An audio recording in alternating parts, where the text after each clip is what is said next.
Students, today we are going to study about the electric potential and potential difference. To study this concept of electric potential, there is an analogy of flow of water and flow of charges. Like in a tank, if one end of the tube is connected to a tank and the water is kept at higher level,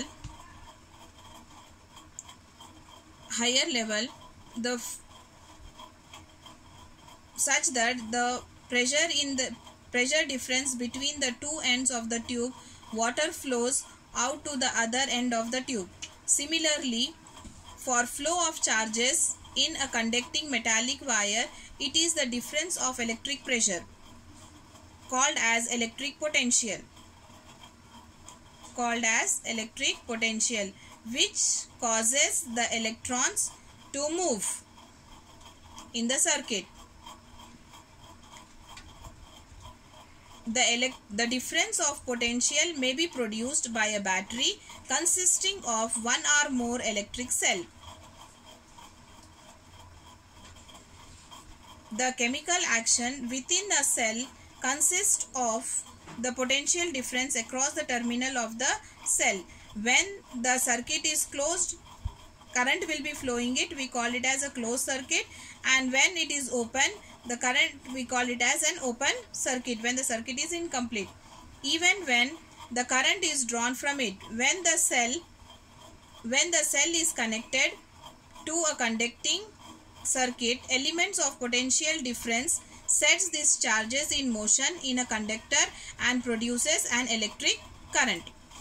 Electric potential is defined as the potential at a point in electric field is the ratio of work done in bringing a unit positive charge from infinity to that point.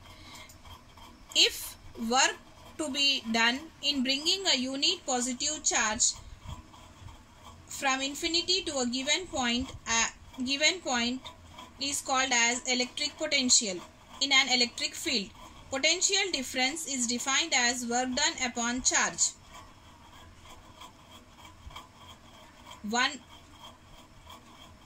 The SI unit of potential difference is volt, and 1 volt is 1 joule upon 1 coulomb.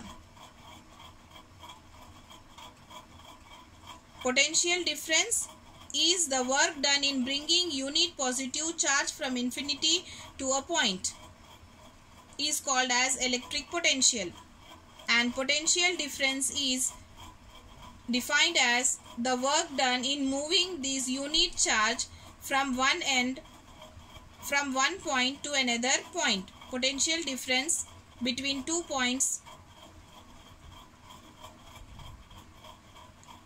The instrument used to measure potential difference is volt, and it is named after Italian physicist Alessandro Volta. The potential difference voltmeter is always connected in parallel in the circuit. It is connected in parallel because the resistance of voltmeter should be very high so that it takes a negligible amount of current in the circuit. Thank you.